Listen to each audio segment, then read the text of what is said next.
এ যেন পতিতালয়ের স্বর্গরাজ্য গড়ে তুলেছেন। দেশে মাদক বাণিজ্য থেকে শুরু করে সব ধরনের অবৈধ কার্যক্রম চলে সব জায়গায়, তবে হয়তো কম বেশি। তবে এ কেমন অঞ্চল? মাত্র 1 কিলোমিটার এলাকায় একটি নয়, একে একে 6টি আবাসিক হোটেল, যেই হোটেলগুলোতে দিনে রাতে দেহ ব্যবসা থেকে শুরু করে মাদক বাণিজ্য পর্যন্ত করে আসছেন।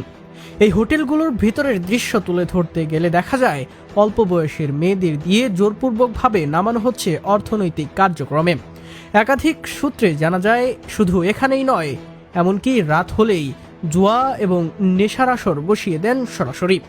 জানা যায় কুমিল্লা সদর উপজেলার আমতলী এলাকা থেকে জাগজুলি বিশ্বরোড পর্যন্ত মোট 5টি হোটেল অবস্থান করছে এবং এই আমতলী এলাকা থেকে জাগরজুলি পর্যন্ত মাত্র 1.25 কিলোমিটার। তবে দুঃখের বিষয়, এই 1.25 কিলোমিটারের মধ্যেই একটি কলেজ, একটি হাই স্কুল, 2টি কেজি স্কুল, 2টি মাদ্রাসা, এমনকি আমতলী সাইটে 3টা নামিদামি স্কুল কলেজ প্রতিষ্ঠান রয়েছে।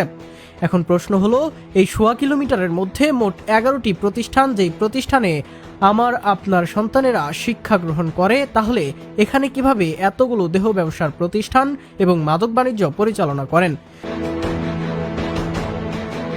তবে জানা যায় এটা একটাই ইউনিয়ন এবং এই ইউনিয়নের নাম 2 নং উত্তর দুর্গাপুর, আর এই ইউনিয়নের মধ্যেই এই ধরনের কার্যক্রম চালিয়ে যাচ্ছে।